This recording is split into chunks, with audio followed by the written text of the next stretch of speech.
சுதந்திரத்துக்காக போராடி செத்து போனோம், ஜெயிலுக்கு போனவெல்லாம் காங்கிரஸ்காரன். அதில் உட்காந்து 20 லட்ச ரூபா கோட்டை போட்டு ஆனந்தமாக வாழ்க்கை நடத்துறது நீ தான் கொடுமைங்கிறது. கரையான் புத்தெடுக்க நல்ல பாம்பு குடியேறங்கிற மாதிரி காங்கிரஸ்காரன் போராடி வாங்கி கொடுத்த சுதந்திரத்தை பிஜேபிங்கிற நல்ல பாம்பு வந்து குடியேறி இது பண்ணிட்டு இருக்கு. இவங்க பேசலாமா சுதந்திரத்தை பற்றி? சாவர்கர் எழுதி கொடுத்த மன்னிப்பு கடிதங்களை வந்து போட்டால் பொன்னியின் செல்வன் மாதிரி 5 பாகங்கள் வெளியிட்டு வேண்டியது. எங்கே போனாலும் மோடி வந்து கோபேக் மோடின்னு தான் சொல்லியிருக்காங்க. கம் மோடின்னு சொன்னது வந்து கர்நாடகா வந்து காரணம் அண்ணாமலையுடைய மகத்தான தேர்தல் பிரச்சாரம், அந்த தேர்தல் உத்திகள். இந்த கர்நாடக தேர்தலை வந்து அவங்க பிஜேபி ஒரு வேளை கை விட்டுடலாம். எப்படி தமிழ்நாட்டை கை விட்டுட்டு திமுக வந்தால் வந்துட்டு போட்டுன்னு விட்டாங்களோ அது மாதிரி இந்த தடவை காங்கிரஸுக்கு விட்டுட்டு போகலாம் அப்படின்னு நினைக்கலாம். எதனாலன்னா அப்போ தான் 2024 தேர்தலில் தேர்தல் ஆணையத்தை வச்சு நம்ம எலெக்ஷனை மேனிபுலேட் பண்ணால் கூட ஏதாவது கேட்டோம்னா கர்நாடகாவில் நீங்கள் ஜெயிச்சிங்களே எப்படி, தமிழ்நாட்டில் நீங்கள் ஜெயிச்சிங்களே எப்படி, அங்கே மாற்ற தேர்தல் ஆணையம் நேர்மையாக இருந்ததா அப்படின்னு சொல்கிறதுக்காக இந்த தேர்தலை அவங்க தேர்தல் ஆணையத்திட்ட சொல்லி நம்ம தோத்ததாக சொல்லணும்னு சொல்லலாம். பிஜேபியை பொறுத்தவரை ஒரு விஷயத்தில் அவங்க தெளிவாக இருக்காங்க. மக்கள் மடையர்கள், என்ன வேணாலும் சொல்லி பூ சுற்றலாம், என்ன வேணாலும் சொல்லலாம், அவங்க ஏமாந்து போகிற முட்டாள் அப்படின்னு நினைக்கிறாங்க. அதுதான் காரணம். தமிழ் குரல் நேயர்களுக்கு வணக்கம். இன்று நாம் சந்திக்க இருக்கும் சிறப்பு விருந்தினர் டாக்டர் காந்தராஜ் அவர்கள். வணக்கம் சார். பிரதமர் மோடி அவர்கள் வந்து பிஜேபிக்கு ஆதரவாக வந்து அதாவது வாக்கு சேகரிப்பு விதத்தில் ஒரு திறந்தவெளி வாகனத்தில் 40 கிலோமீட்டருக்கும் மேலே பயணம் செஞ்சு வாக்கு சேகரித்துக்கு தான் நம்ம பார்த்துக்கிட்டு இருக்கிறோம். இது வரைக்கும் இல்லாத அளவுக்கு இந்த வாட்டி இவ்வளோ பிரச்சாரம் எதிர்க்காங்க. அது இதுவரையிலும் நேற்று வரலும் வந்த கருத்து கணிப்புகள் எல்லாமே பிஜேபிக்கு எதிர்ப்பாக போயிடுச்சு. அதனால் அதை வந்து மாற்றணுன்னாக்கா வர வழி இல்லை. பிரதமரே வர வேண்டியது, அமித்ஷாவே வர வேண்டியது. அமித்ஷா வந்து பொதுமக்களை செஞ்சுச்சா வரலாறே கிடையாது. வெளில வந்து பொதுமக்களை பார்க்குறாரு. என்னன்னாக்கா கூட்டத்தை நிறையா காட்டுறாங்க. இந்த கூட்டமெல்லாம் வந்ததனுடைய விளைவு நாளைக்கு ஒரு கருத்து கணிப்பு வரும். இந்த மோடியும் அமித்ஷாவும் பிரச்சாரம் பண்ணது பிறகு மக்கள் மனநிலையில் நல்ல மாற்றம் ஏற்பட்டது, பிஜேபிக்கு ஆதரவாக மக்கள் அலை திரும்பியது அப்படின்னு சொல்லி ஒரு நாளைக்கு ஒரு கருத்து கணிப்பு வரும். அப்புறம் அதுக்கப்புறம் இப்போ அதை வச்சுக்கிட்டு அதை பேஸ் பண்ணி தேர்தல் ஆணையம் தன்னுடைய முடிவுகளை வெளியிட்டுரும். அதுக்காக தான் அதை செய்கிறாங்க. நான் தான் சொல்கிறேனே, இப்போ கர்நாடகா தேர்தல் முடிவுகள் ஒன்றிய தேர்தல் ஆணையத்துடைய கற்புக்கு ஒரு கற்பை வந்து சோதிப்பதற்காக வந்த ஒரு தேர்தல். இதில் அவங்க என்ன ரிசல்ட் கொடுக்குறாங்கிறத வச்சுக்கிட்டு அவங்க என்ன மாதிரியான யோக்கியமான முறையில் இந்த தேர்தல் இந்த நாட்டில் நடக்குதுங்கிறதுக்கு இந்த கர்நாடக தேர்தல் பெரிய இதாக உதவியாக இருக்கும். ஆனால் இன்னொரு பாயிண்ட்டையும் நம்ம பார்க்கலாம். அதாவது இந்த தேர்தலை வந்து அவங்க பிஜேபி ஒரு வேளை கை விட்டுடலாம். எப்படி தமிழ்நாட்டை கை விட்டுட்டு திமுக வந்தால் வந்துட்டு போட்டுன்னு விட்டாங்களோ அது மாதிரி இந்த தடவை காங்கிரஸுக்கு. ஆனால் காங்கிரஸுங்கிறதுனால விட்றதுக்கு அவங்க அவ்வளோ சுலபமாக ஒத்துக்க மாட்டாங்க. இருந்தாலும் விட்டுட்டு போகலாம் அப்படின்னு நினைக்கலாம். எதனாலன்னா அப்போ தான் 2024 தேர்தலில் தேர்தல் ஆணையத்தை வச்சு நம்ம எலெக்ஷனை மேனிபுலேட் பண்ணால் கூட ஏதாவது கேட்டோம்னா கர்நாடகாவில் நீங்கள் ஜெயிச்சிங்களே எப்படி, தமிழ்நாட்டில் நீங்கள் ஜெயிச்சிங்களே எப்படி, அங்கே மாற்ற தேர்தல் ஆணையம் நேர்மையாக இருந்ததா அப்படின்னு சொல்கிறதுக்காக இதை ஒரு வேளை இந்த தேர்தலை அவங்க தோல்வியை வந்து தேர்தல் ஆணையத்திட்ட சொல்லி நம்ம தோத்ததாக சொல்லணும்னு சொல்லலாம். அப்படி போகிறதுக்கு வாய்ப்பு இருக்குது. இதனால் வந்து காங்கிரஸ் லீடர் வந்து கர்நாடகாவை வந்து இழிவுபடுத்துகிற மாதிரி பேசுகிறாரு. வரலாற்றில் அதாவது சுதந்திரத்துக்கு கர்நாடகா வந்து ஒரு பெரும் பங்கை தந்திருக்காங்க அப்படிங்கிற மாதிரி பிரதமர் வந்து அவர் பிரச்சாரத்தில் பேசியிருக்கிறாரு. ஏன்னா இவர் தான் சுதந்திர போராட்டத்துக்கு போராடினவங்க. இவங்க தான் இன்றைக்கி வரலும் இவருடைய கட்சி ஆஃபீஸில் இந்திய தேசிய கொடிக்கு ஏற்றவே இல்லைங்க. இவர் வந்து சுதந்திரம் பற்றி பேசுகிறாரா? என்ன அநியாயம். ஆர்எஸ்எஸ் ஆஃபீஸில் இன்றைக்கி வரலும் இந்திய தேசிய கொடி ஏற்றப்படவில்லை. யார் பேசுறது? மோடி ரொம்ப அழகாக இருக்குது. காங்கிரஸுக்காக சுதந்திரத்துக்காக போராடி செத்து போனோம், ஜெயிலுக்கு போனவெல்லாம் காங்கிரஸுக்காரன். அதில் உட்காந்து 20 லட்ச ரூபா கோட்டை போட்டு ஆனந்தமாக வாழ்க்கை நடத்துறது நீ இதுதான் கொடுமைங்கிறது. கரையான் புத்தெடுக்க நல்ல பாம்பு குடியேறங்கிற மாதிரி காங்கிரஸுக்காரன் போராடி வாங்கி கொடுத்த சுதந்திரத்தை பிஜேபிங்கிற நல்ல பாம்பு வந்து குடியேறி இது பண்ணிகிட்டு இருக்குது. இவங்க பேசலாமா சுதந்திரத்தை பற்றி? நான் ஏற்கனவே சொல்லியிருக்கேன். சாவர்கர் எழுதி கொடுத்த மன்னிப்பு கடிதங்களை வந்து போட்டால் பொன்னியின் செல்வன் மாதிரி 5 பாகங்கள் வெளியிட வேண்டியிருக்கும். அப்படிப்பட்ட ஆட்கள் இந்த கர்நாடகா பற்றி கவனம் பேசுனா அப்படின்னு பேசுனா என்ன அர்த்தம்? யாருங்க நம்புவா? அது பிஜேபியை பொறுத்தவரை ஒரு விஷயத்தில் அவங்க தெளிவாக இருக்காங்க. மக்கள் மடையர்கள், என்ன வேணாலும் சொல்லி பூ சுற்றலாம், என்ன வேணாலும் சொல்லலாம், அவங்க ஏமாந்து போகிற முட்டாள் அப்படின்னு நினைக்கிறாங்க. அதுதான் காரணம். நான் எவ்வளவோ பண்ணியிருக்காரு. அவருடைய வெளிநாட்டு பயணங்கள் எதுக்காக போனார்னு இன்னைக்கு வரல யாருக்குமே தெரியாது. எந்தெந்த ஊருக்கு போனார், கேள்விப்படாத நாடுகளுக்கெல்லாம், அந்த நாடே அதிர்ச்சப்பட்டுச்சு. அவனுக்கு இந்தியா பற்றியே தெரியாது, அந்த நாடுகளுக்கெல்லாம் போனார். எதுக்காக போனார்? அங்கே போய் அவர் சாதித்தது என்ன? அதனால் இந்திய நாட்டுக்கிட்ட கிடைச்ச நன்மைகள் என்ன? இதெல்லாம் கூட நமக்கு யாருக்குமே தெரியாது. அப்படிப்பட்ட ஆட்களோ அதை என்னன்னாக்கா பொய்யும் புன சுருட்டி எதையாவது பேசி இந்த தேர்தலுக்கு ஏதாவது ஒரு இது பண்ணணும். அவரை பொறுத்தவரையில் ஒரு கணிசமான எண்ணிக்கையில் ஜெயிச்சா பரவாயில்லைங்கிறதான், பெரிய தோல்வி வந்துடக்கூடாது அப்படிங்கிறதுக்கு தான் அவர் போராட்டம். எப்படி ஈரோடு எலெக்ஷனில் டெபாசிட் வாங்கிட்டா போதுங்கிற அளவில் தான் அவங்க போராடினாங்க. அதுக்கு தேர்தல் ஆணையம் கடைசியில் ஒரு ஹெல்ப் பண்ணாங்கங்கிறது ஒரு உண்மை. ஒரு 9:45 10:30 வரலாம் அப்படியே அந்த எண்ணிக்கைகளே வராமல் நின்றுச்சு. அந்த நேரத்தில் தான் அதை நடந்ததாக சொல்கிறாங்க. டெபாசிட் வர்ற அளவுக்கு ஓட்டுகளை சரி பண்ணாங்க அப்படின்னு ஒரு இது. அது மாதிரி இப்போ வந்து பிஜேபியை பொறுத்தவரையிலும் கர்நாடகாவில் வந்து படுமோசமான தோல்வி வரக்கூடாதுங்கிறதுக்கு தான் அவங்க முயற்சி பண்ணிகிட்டு இருக்காங்க. ஏன்னா எலெக்ஷன் தேர்தல் ஆணையத்தினையும் மீறி அது கைமீறி போகும், நேர்மையான வாக்கு எண்ணிக்கை நடக்குங்கிற ஒரு அபாயம் இருக்கிறதுனால பிஜேபி அதை சமாளிக்கிறதுக்காக இந்த ஷோவெல்லாம் பண்ணுறாங்கங்கிறது என்னுடைய. இப்போ இதுவரை உள்ள கணிப்பில் வந்து காங்கிரஸ் தான் முதலிடத்தில் இருக்கிற மாதிரி இருந்தது. ஸோ இப்போ இவங்க இவ்வளோ பிரச்சாரங்கள் பண்ணிக்கிட்டு இருக்கிறாங்க, இதுவரை இல்லாத. நாளைக்கு மாறிடும். இன்றைக்கி சாயந்தரம் வந்துடும். இப்போ மோடியினுடைய இது ரோட் ஷோவில் அப்படியே மக்கள் மாறிவிட்டார். இன்றைக்கி சாயந்தரம் வந்து ஓட்டர்ஸில் நீங்கள் எதிர்பார்க்கலாம், இந்தியா டூட்டரில் எதிர்பார்க்கலாம். ரொம்ப எதிர்பார்க்கப்பட்ட அண்ணாமலை அவர் இப்போ இது வரைக்கும் பிரச்சாரத்தில் இவ்வளோ ஈடுபட்டு இருந்திருக்கிறாரு. இப்போ மோடியும் அதாவது பிரதமரும் வந்து பிரச்சாரத்தில் ஈடுபட்டு இருக்கிறாரு. அப்போ வந்து அண்ணாமலையோட பிரச்சாரத்திற்கு வந்து அங்கே பெருசாக பவர் இல்லை. இதில் என்னன்னாக்கா மோடிக்கு ஈக்குவலாக இருக்கிற தலைவர் அண்ணாமலைன்னு ப்ரூவ் ஆகுது. அண்ணாமலை இப்படியெல்லாம் பேசுனதுனால தானே இன்றைக்கி வந்து மோடிக்கு இவ்வளோ பெரிய வரவேற்பு கிடைச்சிருக்குது. ஸோ மோடியவே வந்து காப்பாற்றக்கூடிய அளவுக்கு அண்ணாமலை பெரிய ஆளாக வந்திருக்காருங்கிறது இதில் நிரூபணம் இருக்குது. ஆமாம், அண்ணாமலைக்கு வாழ்த்துக்கள். மோடியே உங்களை தான் நம்பி இருக்கிறாரு. நீங்கள் இல்லைன்னா இன்றைக்கி இவ்வளோ பெரிய கூட்டம் அங்கே வந்திருக்காரு. அந்த பெரிய மகத்தான பெரிய கூட்டம் வந்ததுக்கு காரணம் நீங்கள் தேர்தலான இதை வந்து பொறுப்பாளராக வந்ததுனால தான் இப்பேற்பட்ட மக்கள் எழுச்சி வந்திருக்குது. மோடிக்கே வரவேற்பு கொடுக்குற அளவுக்கு வந்துருக்கு. எங்கே போனாலும் மோடி வந்து கோபேக் மோடின்னு தான் சொல்லியிருக்காங்க. கம் மோடின்னு சொன்னது வந்து கர்நாடகா வந்து காரணம் அண்ணாமலையுடைய மகத்தான தேர்தல் பிரச்சாரம், அந்த தேர்தல் உத்திகள். அவருக்கு வாழ்த்துக்கள். அண்ணாமலை அவர்கள் வந்து கூட்டத்தை கூட்டி மோடிக்கு ஆதரவு தெரிவிக்கிற மாதிரியான ஒரு விஷயத்தை நம்ம பார்க்குறோம். ஆனால் வந்து என்னென்னா ஆட்களே கர்நாடகாவில் பிரச்சாரம் செய்கிறதுக்கு ஆட்களே இல்லை அப்படின்னு சொல்லிட்டு தமிழ்நாட்டில் இருந்து திருவள்ளூர் மாவட்டத்திலிருந்து ஆட்களை அங்கே கொண்டு போய் பிரச்சாரத்தில் ஈடுபடுத்தியதா சொல்லப்படுது. இது எப்படி நம்ம பார்க்குறோம்? மோடிக்கு 2 பக்கத்தில் நின்னவங்க மாத்திரம் கர்நாடகாக்காரன்னு யாருக்கு தெரியும்? எங்கேருந்து கூப்பிட்டு வந்தாங்களோ யார்? இன்றைக்கி என்ன, நான் தான் உலகத்துக்கு உங்களுக்கு எல்லாத்துக்குமே தெரிஞ்ச ஒரு விஷயம். இன்றைக்கி அரசியல் கட்சிகளுக்கெல்லாம் கூட்டம் வர்றதுக்கு எதுக்குமே கூட்டம் வர்றதுக்கு அந்த கான்ட்ராக்டர்கிட்ட சொல்லிட்டு அவங்க வந்து கூட்டிகிட்டு வந்துடுவாங்க. அவங்க என்ன கேட்குறாங்க, எவ்வளோ பேர் வேணும், நீங்கள் நம்பர் சொல்லணும், 50,000 பேர் வேணும், 60,000 பேர் வேணும், 10,000 பேர் வேணும் அப்படின்னு நம்பர் சொல்லிட்டிங்கன்னா சரி, எந்த இடத்துல, இந்த இடத்துல, சரி எத்தனை இடத்துல கொடி கட்டணும், எத்தனை இடத்துல இந்த மேடை எவ்வளோ பெருசு இருக்கணும், இது எத்தனை மணி நேரம் மீட்டிங் நடக்கும், எல்லாம் சொல்லிட்டாக்கா அதுக்கு தகுந்த மாதிரி. அந்த காலத்துலலாம் ஒரு பொதுக்கூட்டம் நடக்குதுன்னா கட்சி தொண்டம் வருவாங்க, கயிறை சணல் கயிறை வச்சுக்கிட்டு கட்சி கொடியெல்லாம் இது அந்த தோரணமெல்லாம் கட்டுவாங்க, கொடிகளையெல்லாம் நடுவாங்க, இது மேடைகள்லாம் அமைப்பாங்க, மேடை வந்து எப்படி இருக்குதுன்னெலாம் பார்ப்பாங்க.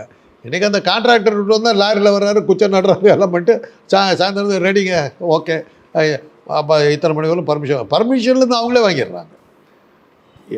எத்தனை கூட்டம் நடத்துகிறாங்க இன்றைக்கி வந்து ரெடிமேடு. அவங்களே என்ன சொல்கிறாங்கன்னா, எந்த இடத்துல பேச்சில் வந்து எந்தெந்த இடத்துல கைத்தட்டுன்னு நீங்கள் சொல்லிட்டீங்கன்னா அந்த இடத்துல கைத்தட்டு, அதையும் அவங்களே ஏற்பாடு பண்ணி கொடுக்குறாங்க. அது மாதிரி ஏற்பாடு பண்ண கூட்டம் தானே இன்றைக்கி வந்து அங்கே நிற்கிறதெல்லாம். பாருங்கள், ஒரு சில பெண்கள்லாம் நின்றுட்டு இப்படி கும்பிட்றாங்க, மூஞ்ச கூட திரும்பி பார்க்காம அவர் மட்டும் போகிறாரு. ஆனால் மோடிக்கு இது ஒரு புது அனுபவம் தான். அவர் எப்போவுமே அந்த ஒரு 2 பக்கமும் வெத்த இடத்துல நின்றுக்கிட்டு ஜீப்பில் ஏறிட்டு கையாடிட்டு இருப்பார். 2 பக்கம் ஜனங்களே இருக்க மாட்டாங்க. முதல் முறையாக 2 பக்கம் ஜனங்க நிற்கிறத அவர் பார்த்துருக்காரு. அதுக்கு அவருக்கு ஒரு புது அனுபவம். ஏன்னா மக்களை பார்க்குறதுக்கே பயப்படுறவர். டிவியில் பேசினா கூட ஜனங்க கண்ணில் தெரிஞ்சிருவோம்னு சொல்லிட்டு ரேடியோவில் பேசுகிற ஆள் அவர். அந்த மாதிரி ஆள் முதல் முறையாக கொஞ்சம் மக்களை எல்லாம் பார்த்துருக்காரு. அதுக்கு காரணம் அண்ணாமலை தான், அண்ணாமலையுடைய திறமை தான் காரணம். வாக்காளர்களுக்கு வந்து பணம் கொடுக்கறது வந்து தவறு அப்படிங்கிற மாதிரி பேசப்பட்டு இருக்கும் பொழுது இவங்க பிஜேபி சார்பாக 3000 ரூபாய் தரதா ஒரு செய்தி வந்திருக்கு. இதை எப்படி நம்ம? என்னங்க பிஜேபி இருக்கிற வசதிக்கு 3000 தான் கொடுத்தாங்க. வாக்காளர்கள் ஏமாறக்கூடாது. பிஜேபி வந்தாக்க 10,000 கேட்கணும். உலகத்தினுடைய பெரிய பணக்கார கட்சி உலகத்தில் ஒரு 3000 தான் கொடுக்குறாங்களா? ஏமாறக்கூடாது, போடாதீங்க. 10,000 அது கேளு. இன்றைக்கி தேர்தலில் காசு கொடுக்காம யாரும் ஓட்டு போட மாட்டாங்க. தேர்தலுங்கிறதே மக்கள் வந்து ஒரு திருவிழாவாக நினைக்கிறாங்க. நம்ம கடனை எல்லாம் திருப்பி கட்டுறதுக்கான ஒரு வசதின்னு நினைக்கிறாங்க. ஒரு மக்களை நம்முடைய பிரதிநிதியை தேர்ந்தெடுக்கிறாங்கிறதுக்காக ஓட்டு போடுறாங்க. எவன் கொடுக்குறாங்கன்னு அவனுக்கு போடுறாங்க. அது ரெண்டாவது என்ன சொல்கிறாங்க, இன்றைக்கி விட்டு அவனை மறுபடியும் என்றைக்கும் பார்க்க முடியாது, வர அன்றைக்கி பிடிக்கிட்டா தான் உண்டுன்றது தான். ஜெயிச்சதுக்கப்புறம் எங்கே மக்களை போய் பார்த்தாங்க. அதனால தான் கிடைக்கும் போது இது பண்ணுறாங்க. அங்கீகரிக்கப்பட்ட முறைங்க அது. சட்டப்பூர்வமாக அது தப்புன்னு சொல்லலாம். அந்த சட்டத்தை யார் மதிக்கிறா?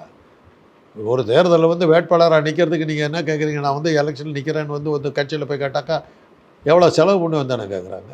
செலவுக்கும் தேர்தலுக்கும் என்ன சம்மந்தம்? நான் வந்து ஒரு மக்கள் சேவகனாக இருந்தாக்க மக்கள் எனக்கு ஓட்டு போட போகிறாங்க. நீ நல்லா சேவை பண்ணியிருக்கியா, மக்கள்கிட்ட நல்லா அறிமுகம் இருக்கிறியா, மக்கள் ஆதரவு உனக்கு இருக்குதான்னு கேட்குறது இல்லையா? எவ்வளோ செலவு பண்ணுவேன்னு என்ன அர்த்தம்? எப்படி ஓட்டு வாங்குவேன்னு அர்த்தம்? அப்போயே தெரியல. அடிப்படையே அடிபட்டு போகுது இல்லை. அதை தடுக்கிறதுக்கு தேர்தலை எதாவது படித்தா யாரும் பண்ண மாட்டாங்க. ஏன்னா இது ஒரு சௌகரியமான முறை. அதனால தாங்க அமெரிக்க முறை தேர்தல் வரணுங்கிறோம். நம்ம அமெரிக்காவிலும் ஃப்ரான்ஸில் இருக்கிற அந்த தேர்தல் முறை இங்கே வரணும். இது பிரிட்டிஷ் சிஸ்டம். நீங்கள் நிற்கிறீங்க, நானும் நிற்கிற எலெக்ஷனில் உங்களுக்கு 2500 ஓட்டு, எனக்கு 2550 ஓட்டு. இந்த 50 ஓட்டில் நீங்கள் காலி. உங்களுக்கு போட்ட 2500 பேருக்கு காலி. 50 பேர் எக்ஸ்ட்ரா ஓட்டு வாங்கினேன் நான் வந்து எம்எல்ஏ. அப்போ உங்களுக்கு போட்ட உங்களுடைய கதி என்ன? அந்த ஓட்டுக்கு என்ன மரியாதை? 50 ஓட்டு வித்தியாசம், 10 ஓட்டு வித்தியாசம். அமெரிக்க முறையில் எப்படின்னா, நீங்களும் நானும் நிற்போம். உங்களை தான் எல்லா இடத்துக்குமே நீங்கள் தான் வேட்பாளர், எல்லா இடத்துக்கும் நான் தான் வேட்பாளர். காந்தராஜ் வேணுமா, நீங்கள் வேணுமா? உங்களுக்கு வந்து 10 லட்சம் ஓட்டு கொடுக்குது, எனக்கு 9 லட்சம் ஓட்டு கொடுக்குது. 1 லட்சம் ஓட்டுக்கு ஒரு நாடாளுமன்ற உறுப்பினர் எம்பி அப்படின்னு கொடுத்துருவான். 10 லட்சம் ஓட்டுன்னா உங்களுக்கு 10 பேர், எனக்கு 9 லட்சம்னா எனக்கு 9 பேர். ஆக எனக்கு ஓட்டு போட்டவனுக்கு பிரதிநிதித்துவம் இருக்குது உங்களுக்கு. இதை ஏன்டா கொண்டு வர மாட்டேங்கிறீங்கன்னா, காசு கொடுத்து வாங்க முடியாது, கட்சி மாற முடியாது. புரியுது. இவ்வளவும் தடுத்துடலாம். ஜனநாயகம் நேர்மையாக இருக்கும். அதெல்லாம் பண்ணால் எப்படி பொழப்பு நடக்குது? இன்றைக்கி அரசியலுங்கிறது ஒரு வியாபாரம். கமலாலயத்துக்கு முன்னாடி போய் நின்று பாருங்க, பெரிய கூட்டம் நிற்க. அதெல்லாம் காவி துண்டை போட்டுக்கிட்டு நிற்பானுங்க. அதெல்லாம் யார்? தொண்டனா? ஒன்றிய அரசில் டெண்டர் வாங்கிறதுக்கும் அந்த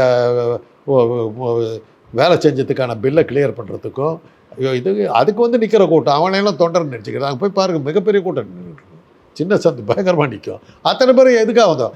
அவன் எந்த கட்சி ஆட்சியில் இருக்குது அங்கே போய் நின்றுட்டு இருப்பான். அந்த கட்சி கொடியை மாட்டி நிற்பான். பிழைக்க வருங்க. இன்றைக்கி அடுத்து அரசியலுங்கிறது ஒரு பிஸ்னஸ். அதில் வந்து காசு கொடுத்தா வாங்கி ஆகணும். ஒரு அடையாளமே தெரியாத ஒரு நபர் வந்து ஒரு இடைத்தேர்தலில் வந்து பயங்கரமாக ஜெயிச்சுட்டு போனார்ல. இருந்து பலகாலமாக இருந்த கட்சிகள்லாம் டெபாசிட் வாங்க முடியாமல் உங்களை தோக்கடிக்கிற அளவுக்கு ஜெயிச்சார்ல. எப்படி இப்படி ஜெயிச்சது? என்ன அவருடைய வாக்கு திறமையை பார்த்தா, அல்லது அவருடைய தியாகங்களை பார்த்தா, அவருடைய தொண்டுகளை பார்த்தா? இன்றைக்கி இருக்கிற நடிகை பூரா வந்து அரசியலுக்கு வர்றாங்கிறானே, எதை நம்பிட்டுங்க வர்றான்? காசு விட்டாக்கா வந்துடலான் இருந்தான். படம் முடிஞ்சு போச்சு, இனிமேல் காசு வருமானம் இல்லை, இதில் பூந்துட்டோம்னா இதில் வருமானம் வருங்கிறதுக்கு தான் நான் வர்றானுங்க. இவ்வளோ பிரச்சாரங்கள் பண்ணுறாங்களே, இப்போ இவங்களுக்கு ஜெயிக்கிறதுக்கான வாய்ப்புகள் எவ்வளவு இருக்குது? பிரச்சாரத்துக்கும் இந்த வெற்றிக்கும் அதெல்லாம் அந்த காலங்க. பேசி ஜெயிக்கிறதெல்லாம் அந்த காலம். இன்றைக்கி வந்து நீங்கள் யார் அதிகமாக செலவு பண்ணுறாங்களோ அவங்களுக்கு தான் அவ்வளோ. அதை பார்க்கணும். காங்கிரஸை பொறுத்தவரை நான் சொல்லக்கூடிய ஒரே ஒரு விஷயம், மக்கள் உங்களுக்கு ஓட்டு போடுறதுக்கு தயாராக இருக்காங்க. பிஜேபி வேண்டாங்கிறதுல பல்வேறு வகையால் இந்தியா இந்த நாடு முழுக்க அவங்களுக்கு எதிரானால பரவி நிற்கிது. ஈரோடு எலெக்ஷனில் 70,000 ஓட்டு வித்தியாசத்தில் தோக்குறாங்க அவங்க.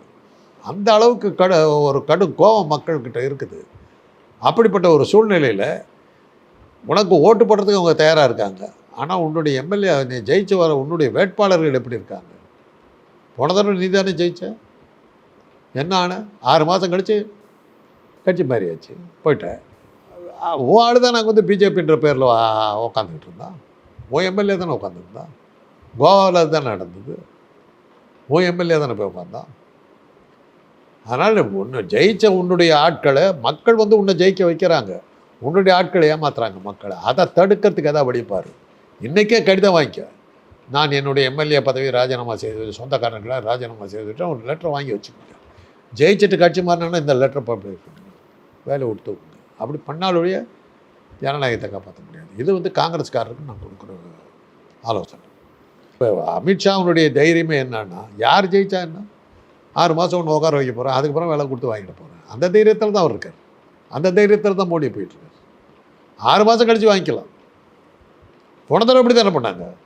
குமாரசாமி கவுடான்னு ஒரு ஆள் இருந்தார், பலவீனமான மனிதர், பிடிச்சி விட்டாங்கல்ல. மக்கள் ஓட்டு போட்டது காங்கிரஸுக்கு. குமாரசாமி போடுற ஆட்களை வச்சுக்கிட்டு அவங்களோட கூட்டு சேர்ந்தனுடைய விளைவு காலி. கோல் அப்படி தான் போனாங்க.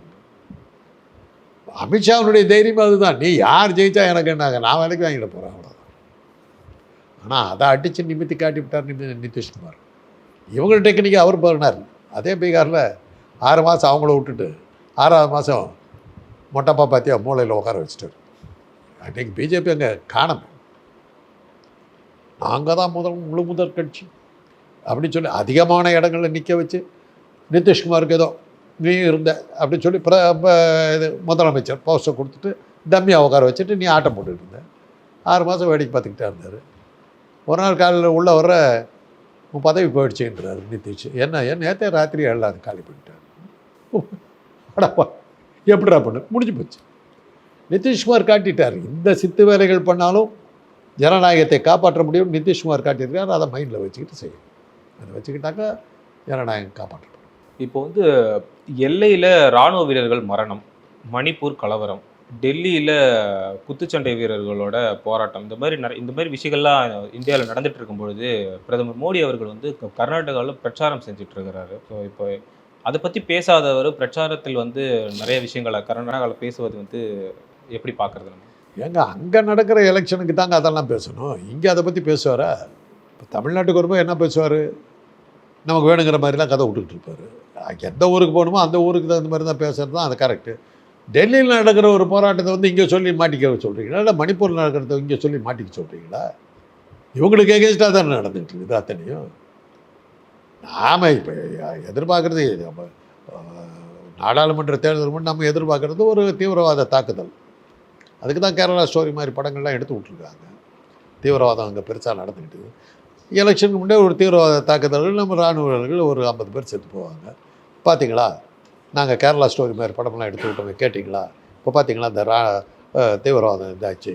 அதனால் வந்து 56 இன்ச்சு மார்பு உள்ள வீரரான மோடியினுடைய தலைமையில் இருந்தால் தான் இந்த தீவிரவாதத்தை அழிக்க முடியும் அப்படின்னு சொல்லி எலெக்ஷன் நடத்துவோம். வழக்கமாக நடக்கிறது தானே. போன தடவை சரியாக சக்ஸஸ் ஆகலை. ஏன்னா அங்கே தேர்தலில் அந்த நேரத்தில் நின்றுட்டு இருந்த வந்து இம்ரான்கான்கிற ஒரு பாகிஸ்தான் அவர் கிரிக்கெட் பிளேயர். இந்த பிளேயர்லாம் வந்து தோக்கிறதுக்கு ஆட மாட்டான், ஜெயிக்கிறதுக்கு தான் ஆடுவான். நீங்கள் சொல்கிறதுக்காக விட்டு கொடுக்க மாட்டான். ஒரே லைனில் சொல்லிவிட்டார்ல இம்ரான்கான்.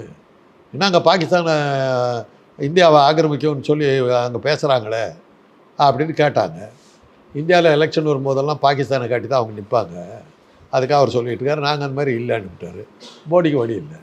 அதனால தான் போன தடவை நடக்கலை. அப்பவும் விடாமல் புல்வாமா நடத்தி விட்டாங்க. புல்வாமா நடத்துறதுக்கு அப்புறம் நடந்த எலெக்ஷன் இது. அந்த எலெக்ஷனில் தீவிரவாதமும் வரல. ஏன்னா இம்ரான்கான் காலை வாரிட்டார். இல்லாட்டி போனால் பாகிஸ்தானை காட்ட வேண்டிய பழக்கம். இந்த தடவை பார்க்கணும் பாகிஸ்தான் அரசாங்கம் இது இன்னும் நமக்கு வந்து தீவிரவாதம் எதுன்னு நமக்கு இன்னும் டிசைட் ஆகலை. பாகிஸ்தானா சைனாவாங்கிறது இன்னும் டிசைட் ஆகலை. எந்த கண்ட்ரியை சப்போர்ட் பண்ணுறாங்களோ அந்த தீவிரவாதத்தை கொண்டு வரும். இப்படி இருக்கும்போது பிஜேபி சார்பாக கேரளா ஸ்டோரிஸ் படத்தை வந்து திரையிடுறதா இருக்கிறாங்க. ஸோ இது வந்து எந்த விதத்தில் அவங்களுக்கு பேக்ஃபயர் ஆகும், நிச்சயமாக பேக்ஃபயர் ஆகும். இலவசமாக காட்டி இப்படியெல்லாம் சொல்கிறாங்களேன்னு சொல்லிட்டு வெவ்வேறு வகையான விமர்சனங்கள் வந்துடும். இதெல்லாம் வந்து இப்போ எடுபடாதுங்க. பிஜேபி வந்து விந்திய மலைக்கு கீழே பிஜேபியால் எதையுமே செய்ய முடியாது. இதெல்லாம் அங்கங்கேயாவது தான் காட்டும். கேரளா ஸ்டோரின்னு எடுக்கிறதுக்கு பதிலாக பிஜேபி இது உத்தரப்பிரதேஷ் ஸ்டோரின்னு எடுத்திருந்தாக்கா அங்கே வேணால் ஓட்டிக்கிட்டு போகலாம். இங்கெல்லாம் அது கஷ்டம். பிஜேபிங்கிறது விந்திய மலை கீழே இல்லை. கர்நாடகா ஒன்று தானுங்களே பிஜேபிங்கிற பேரில் இருக்குது. தெலுங்கானா இருக்குதா, ஆந்திரா இருக்குதா, தமிழ்நாடு இருக்குதா, கேரளா இருக்குதா, பாண்டிச்சேரியில் உட்கார வச்சுக்கிட்டு இருக்காங்க. அதில் கூட எவ்வளோ கேவலப்பட்டு உட்காந்துருக்காங்க. பிஜேபியினுடைய கவர்னர்கள் அந்த ஊருக்கே போக முடியல. தமிழிசையால் ஹைதராபாத்துக்குள்ளாரே போக முடியல. இன்றைக்கி இருக்கிற கவர்னர் வந்து பேசுறதெல்லாம் பேசிவிட்டு நாளைக்கு கவர்னர் மாளிகைக்கு காசு கொடுக்க மாட்டோம், சோத்துக்கு என்ன பண்ணுறதுங்கிற பயத்தில் இந்த ரவி உட்காந்துட்டு இருக்காரு. பள்ளிவளத்தை யாராவது கை வச்சுவிட்டார்ல, கணக்கு கொடுத்தா தாண்டா உனக்கு காசுன்னு விட்டார்ல, இப்போ நடிக்கிட்டு உட்காந்துட்டு அப்படி கணக்கு கொடுக்கலாம், சோத்துக்கு லாட்டிக்கிட்டு. அது மாதிரி இருக்கிற சூழ்நிலை. இந்த படத்தினால ஒரு இம்பேக்டும் வராது. ஊடகங்கள் வந்து தூக்கி விட்றீங்க, இதனால் எதாவது இருக்கும் கொஞ்சம் தெரிஞ்சால் தான் உண்டு. மற்றபடி அதெல்லாம் நிற்கிறது கஷ்டம். இப்போ பிஜேபி சார்ந்த ஒருத்தர் வந்து அண்ணாமலை அவர்கள் அடுத்த பிரதமராக வரத்துக்கு வாய்ப்பு இருக்குது அப்படின்ட்டு சொல்லியிருந்தார். ஸோ இப்போ கர்நாடக தேர்தல் பிரச்சாரத்தில் வந்து அவர் பிரச்சாரத்தில் ஈடுபட்டது வந்து நம்ம எல்லாருக்குமே தெரிஞ்ச ஒரு விஷயம். இந்த நிலையில் வந்து அடுத்து பிரதமர் அவர்களே வந்து பிரச்சாரத்தில் ஈடுபட்டிருக்கிறாரு. ஸோ அப்போ வந்து வாய்ப்பு உண்மையிலே இருக்கா? மோடி தான் பூலோகத்திலேயே பிரபலமான அப்படின்னு சொல்லி நீங்கள்லாம் சொல்லியிருக்கீங்க. அவருக்கே கூட்டத்தை கூப்பிட்டு வர்றாருன்னா என்ன அர்த்தம்? அவரோட பெரிய ஆள் அண்ணாமலை. ஆக அண்ணாமலையினுடைய உழைப்பு தான். அவர்கிட்ட தானே வந்து கர்நாடக தேர்தலில் வந்து அவர்கிட்ட தானே ஒப்படைச்சாங்க பிஜேபி. மிக திறமையாக கையாண்டு பாருங்கள், எங்கே போனாலும் கோபேக் மோடின்னு சொல்லி அசிங்கப்பட்டு வெளியே போயிட்டு இருந்த மோடிக்கு இவ்வளோ பெரிய வரவேற்பு, பிரம்மாண்டமான வரவேற்பு எப்படி வந்தது? அண்ணாமலைங்கிற தனி மனிதனால தானே வந்தது. அந்த பக்கம் அமித்ஷா போகிறார், அவரை யாருக்குமே தெரியாது. அவருக்கே கூட்டம் வருதுன்னா யாரால் முடிஞ்சது? அண்ணாமலையுடைய சாமர்த்தியம் தானே. ஆக இன்றைக்கி இருக்கிற சூழ்நிலையில் பிரதமருக்கே கூட்டத்தை கொண்டு வருகிற அளவுக்கு திறமைசாலியும் ஒரு சாமர்த்தியசாலியும் கொள்கை பிடிப்புள்ளவருமாக அண்ணாமலை தானே இருக்கார். யோகி ஆதித்யநாத் தான் கவலைப்படணும். அடுத்த பிரதமருங்கிற கனவுல அவர் தான் உட்காந்துட்டுருக்காரு. உங்களுக்கு மிகப்பெரிய போட்டியாளராக அண்ணாமலை வந்திருக்காரு. யோகி ஆதித்யநாத் பார்க்கணும். மோடி இல்லைங்கிறது தெரிஞ்சு போச்சு. அது தெரிஞ்சு போச்சு. இவங்க இன்றைக்கி இருக்கிற சூழ்நிலையில் யோகி ஆதித்யநாத் தான் அண்ணாமலையா அப்படிங்கிற அளவுக்கு நிலைமை மாறி இருக்குது. உங்கள் நேரத்திற்கும் கருத்துக்களுக்கும் மிக்க நன்றி.